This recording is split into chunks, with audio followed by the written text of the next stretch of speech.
Assalamualaikum warahmatullahi wabarakatuh. Halo semuanya, balik lagi bersama saya Agasin Nabila dari kelompok Samudra Pasai kelas PPS 1A. Semoga kalian semua yang mendengar ini tidak bosan ya guys.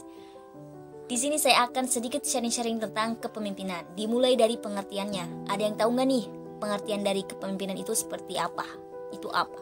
Oke, baik. Saya akan menjelaskan pengertian dari kepemimpinan. Kepemimpinan secara harfiah berasal dari kata pimpin. Kata pimpin mengandung pengertian mengarahkan, membina atau mengatur, menuntun, dan juga menunjukkan ataupun mempengaruhi. Pemimpin mempunyai tanggung jawab baik secara fisik maupun spiritual terhadap keberhasilan aktivitas kerja dari yang dipimpin. Sehingga menjadi pemimpin itu tidaklah mudah dan tidak akan setiap orang mempunyai kesamaan di dalam menjalankan kepemimpinannya. Baik, itu adalah pengertian secara harfiahnya.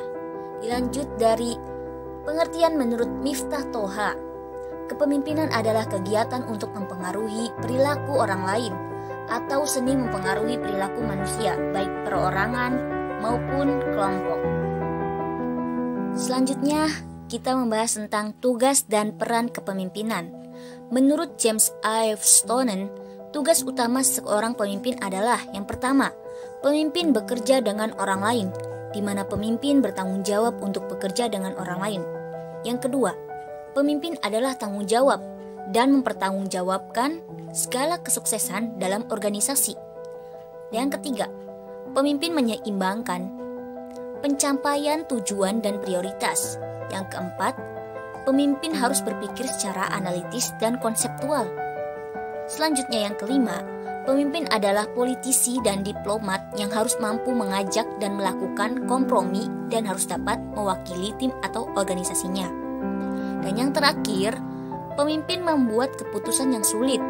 Adapun terkait peran pemimpin, menurut Henry Mintzberg adalah sebagai berikut. Yang pertama, peran hubungan antar perorangan. Dalam kasus ini fungsinya sebagai pemimpin yang dicontoh, pembangun tim, pelatih, direktur, mentor konsultasi.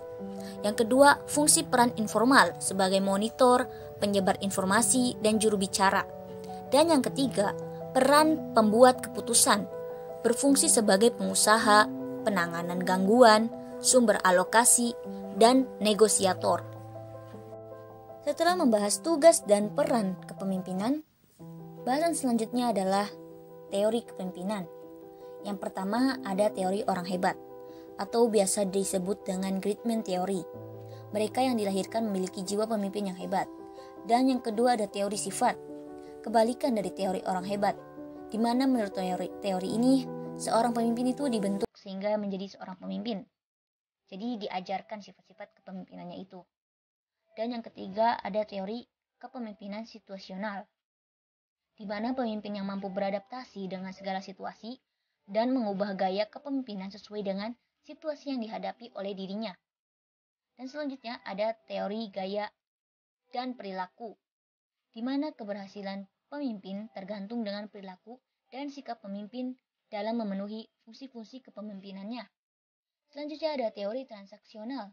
Dia gambarkan sebagai suatu asosiasi yang melibatkan pemimpin dan pengikut terjadi karena adanya serangkaian perjanjian antara pemimpin tersebut dengan para pengikutnya. Dan yang terakhir ada teori transformasional. Antara pemimpin dan pengikut saling mengangkat pencapaian mereka sampai kepada tingkat motivasi dan moralitas atau semangat yang lebih tinggi. Bahasan selanjutnya ada tipe-tipe kepemimpinan. Yang pertama ada tipe otoriter. Dalam tipe ini, pemimpin bertindak diktator pada bawahannya, cenderung melakukan pemaksaan dalam menggerakkan kelompoknya. Di sini kewajiban dari bawahan adalah untuk mengikuti dan menjalankan perintah. Tak boleh ada saran dan bentahan dari bawahan. Mereka diharuskan patuh dan setia secara mutlak kepada pemimpinnya. Kendali penuh ada pada pemimpin dan bersifat satu arah. Dan yang kedua ada tipe pemimpin demokratis. Tipe kepemimpinan demokratis adalah kebalikan dari pemimpin otoriter. Di sini pemimpin ikut berbaur dan berada di tengah-tengah anggotanya. Hubungan yang tercipta juga tidaklah kaku seperti majikan dengan bawahan, melainkan seperti saudara sendiri. Pemimpin selalu memperhatikan kebutuhan kelompoknya dan mempertimbangkan kesanggupan kelompok dalam mengerjakan tugas. Pemimpin juga mau menerima masukan dan saran dari bawahannya. Selanjutnya ada tipe karismatik. Tipe kepemimpinan karismatik memiliki energi dan daya tarik yang luar biasa untuk dapat mempengaruhi orang lain. Maka tidaklah heran apabila memiliki pengikut atau massa yang jumlahnya besar. Sifat karismatik yang dimiliki adalah karunia dari Tuhan. Pemimpin karismatik bisa dilihat dari cara mereka berbicara, berjalan, maupun bertindak. Selanjutnya ada tipe paternalistik. Tipe pemimpin ini memiliki sifat kebapakan. Mereka menganggap bahwa bawahan tidak bisa bersifat mandiri dan perlu dorongan dalam melakukan sesuatu. Pemimpin ini selalu melindungi bawahannya. Pemimpin paternalistik memiliki sifat maha tahu yang besar, sehingga jarang memberikan kesempatan pada bawahan untuk mengambil keputusan. Dan selanjutnya ada tipe militeristik. Tipe kepemimpinan militeristik adalah tipe pemimpin yang memiliki disiplin tinggi dan biasanya menyukai hal-hal yang formal, menerapkan sistem komando dalam menggerakkan bawahannya untuk melakukan perintah, menggunakan pangkat dan jabatan dalam mempengaruhi bawahan untuk bertindak. Selanjutnya ada tipe laissez-faire. Dalam tipe ini, pemimpin tidak memberikan instruksi dan perintah.